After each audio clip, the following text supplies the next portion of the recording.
Good day in each and everyone. I am Robin Pagulayan and we are a Group 11 entitled in Utilitarianism. And also, allow me to noise my co-presenters, Venus Olivas, Josel Ann Salimin Quines, Kurt Russell E. Peralta, Precious May Pagaran, Ronabel Bautis Pasqua. And now, we are gathered to present in our topic. So now, what is the utilitarianism? In the greatest good is that which the produce the greatest pressures for the greatest number, based in the Jeremy Bentham. Jeremy Bentham, 1748-1832, England. He has defined the human person and its action as basically governed or motivated by pleasure and pain. This fundamental rule of pleasure and pain holds that everything pleasurable is good and everything painful is evil or bad. Jeremy Bentham.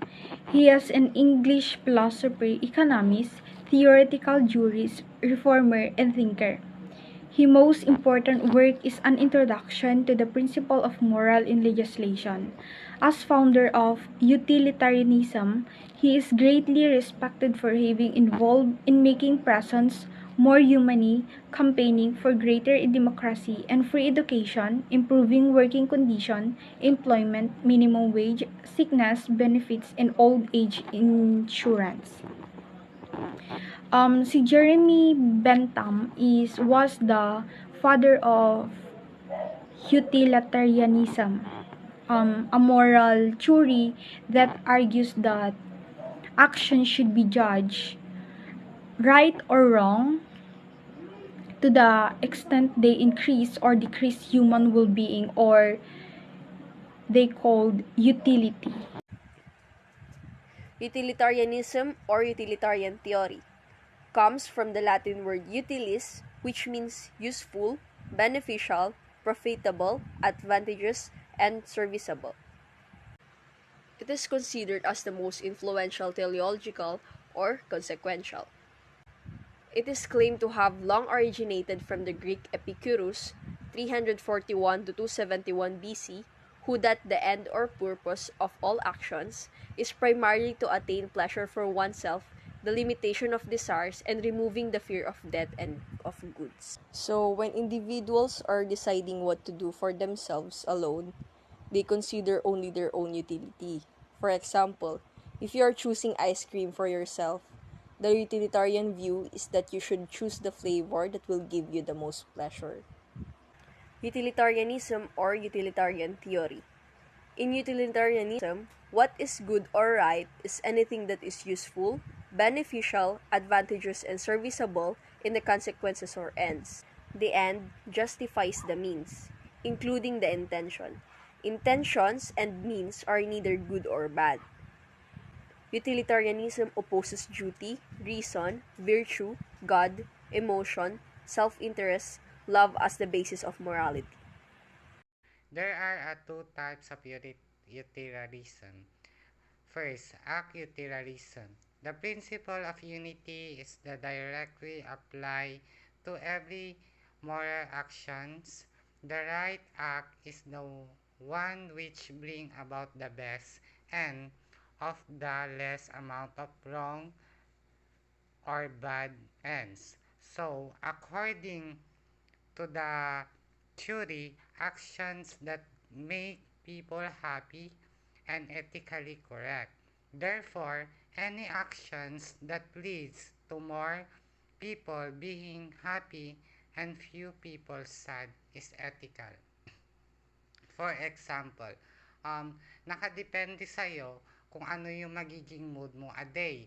Likely maging positive mind ka or negative mind ka. Nakadepende ito sa situations, sa makakasama mo. And the second, rule utilitarisms.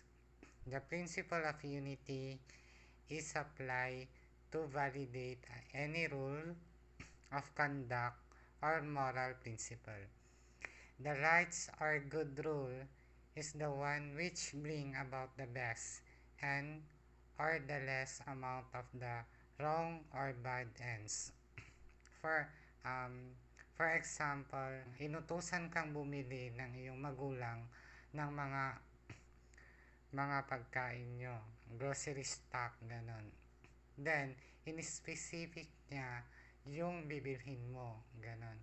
Be specific situations, the rule of unitarianism. Good day everyone. Today I will introduce you John Stuart Mill.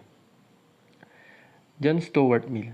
According to him, it is better to be a human being dissatisfied than a pig satisfied. Better to be Socrates dissatisfied than a fool satisfied. And if the fool or the pig is of a different opinion, it is only because they only know their own side of the question. So, according to him, being human and having the ability to reason and be self-aware is more valuable than simply being content with one's basic needs.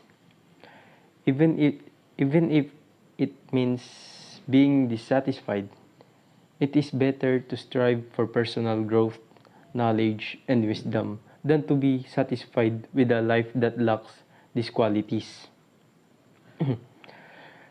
Here is the example of John Stuart Mill's quote. Imagine two people, John and Bob. John is a philosopher who values knowledge and wisdom over pleasure. Bob, on the other hand, is someone who is content with fulfilling his basic needs and seeking immediate pleasure, without much thought for intellectual growth. John spent his days reading books, discussing ideas with others, and pursuing intellectual growth. Despite of occasional frustration that comes with the pursuit of knowledge, John finds meaning in the pursuit of wisdom and is generally satisfied with his life. Bob, on the other hand, spends his days eating, drinking, and engaging in leisure activities that brings him immediate pleasure. While he is content in the moment, he doesn't have much of sense of purpose in his life and often feels a sense of emptiness and boredom. So, according to Mill's quote, John's life as a dissatisfied philosopher is preferable to Bob's life as a content seeker of pleasure. John's pursuit of knowledge and wisdom give him sense of purpose and fulfillment that Bob's pursuit of pleasure cannot provide. Even if John is dissatisfied at times, he is still better off than Bob, who is unaware of his own lack of purpose and meaning. John Stuart Mill believes that different forms of pleasure should be ranked according to how valuable they are. There are different kinds of pleasure, the higher and the lower forms of pleasure. The higher forms of pleasure are those that will allow us to exercise human beings' higher faculties, like for example, one will choose to learn and be educated, use his higher faculty, than to be ignorant and be a fool. According to John Stuart Mill's utilitarian principle, he told happiness principle, the greatest good is greatest happiness for the greatest number of people. Ang pinakamalaking kabutihan ay ang pinakamalaking kaligayahan para sa pinakamaraming bilang ng mga tao. Para sa akin, dahil sa kabutihan mo, nakikita at nagagalak ang mga tao. At dahil dun, mas maraming humahangang tao sa'yo. And another principle according to John Stuart Mill's utilitarian, he told this promotes the capability of achieving equality, happiness, or higher pleasures. For the most amount of people, it is the sole basis of morality, the every desire and of everyone, everything. It just means to happiness such as rights. Itinataguyod nito ang karapatan ng pagkamit ng kaligayahan o mas mataas na kasiyahan para sa karamihan ng mga tao. Ito ang tanging batayan ng moralidad, ang mismong pagnanais at katapusan ng lahat. Ang lahat ay paraan lamang para sa kaligayahan. Tulad ng mga karapatan at pinaglalaban nito ang mga bagay na may kabuluhan at dapat may karapatan. Para sa mga taong hindi nakakamit ang mga bawat karapatang pangtao at nabibigyan ng kaligayahan at pagnanais. Mill's utilitarian principle. Mill believed that people became unhappy because of selfishness and lack of mental cultivation. Education should help nurture appropriate values that can make people selfless. Evils of the world, such as disease and poverty, can be eliminated if only people work together. Mills thought that virtuous people, such as the heroes and martyrs, do not deny themselves of happiness.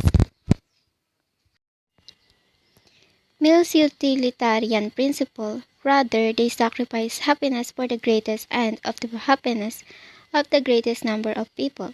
Having the attitude of self-sacrifice for Mill is the best chance of gaining happiness, but not good in itself. It is just good insofar as it promotes happiness. Utilitarianism may be godless, since happiness may not be the will of God.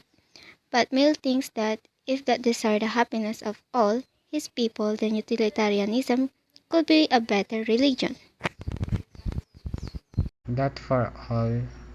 Thank you for listening, everyone.